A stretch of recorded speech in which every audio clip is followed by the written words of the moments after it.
안녕하세요. 박가복가입니다. 오늘은 문재인 대통령 임기 마지막에 있을 수도 있는 대통령 특별사면권 행사에 대해서 이야기해 보겠습니다. 문재인 대통령의 임기가 정말 얼마 남지 않았습니다.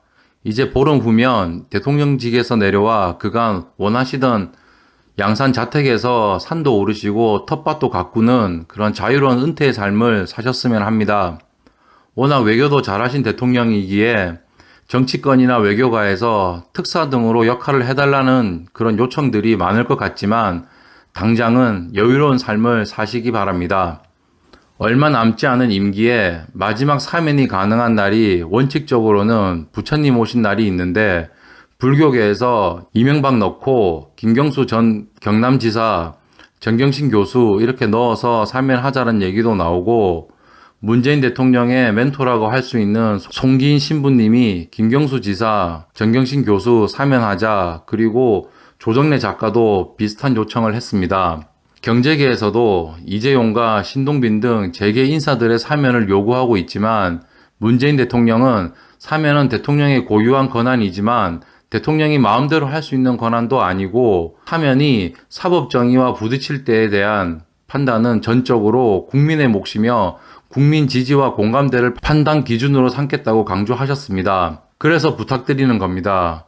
민주당 지지자와 이재명을 찍은 47%의 사람들 중 많은 사람들이 이 사면을 원합니다. 그리고 촛불을 들고 검찰청 앞에서 시위할 때 외쳤던 구호, 조국 수호 검찰개혁, 이 구호가 아직도 귓가에서 떠나지 않습니다. 이 부탁은 한 개인의 부탁이기도 하지만 앞으로 일어날 윤석열 정권의 만행에서 문재인 대통령을 지키기 위함이기도 합니다. 현재 윤석열 정부의 인수위를 보면 이명박계로 지칭되는 사람들이 매우 많습니다. 하물며 인수위원장인 안철수 씨도 몇 년 전에 자기가 이명박이 아바타냐 이렇게 물어보기도 했었습니다. 윤석열의 스타일을 보면 생각이 꽂히면 법, 공정, 상식 이런 거 신경 안 쓰는 거 지금 보고 있습니다.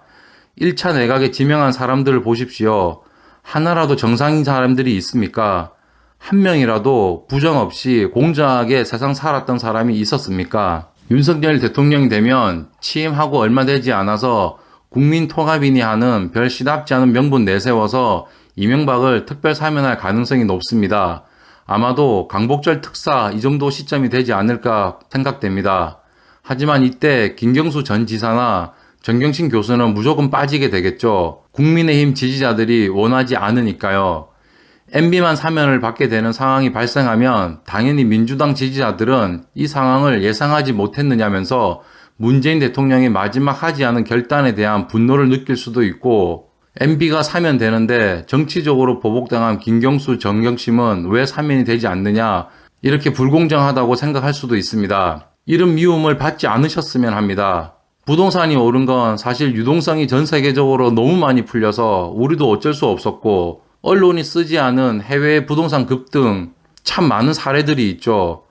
외교도 너무 잘했지만 마지막에 북한과의 관계가 살짝 어긋나 있는 것 이것도 미국이나 전쟁 등 국제정세 때문에 그런 건데 이것도 언론이 쓰지 않고 있고 코로나 방역 전 세계적으로 극찬받았지만 국내에서는 소상공인이 힘들다는 문제만 주구장창 강조해 잘한 정책 다 덮어버리고 혹세무민했죠. 이 특별 사면 문제도 문재인 대통령만의 원칙과 철학이 분명 있으실 거라고 생각됩니다. 하지만 윤석열 정권에서 당연히 지지자들만을 위한 특별 사면 때 문재인 대통령이 또 소환되거나 안주거리처럼 되는 거 너무너무 싫습니다. 이 박가복가는 대한민국의 민주주의를 20년 이상 후퇴시키고 부정부패로 점철된 이명박의 특별 사면을 반대합니다. 하지만 검찰과 사법부에서 보복당한 김경수 전 지사와 정경심 교수를 사면해 주실 것을 간곡히 요청드립니다. 이상 박가복가였습니다. 감사합니다.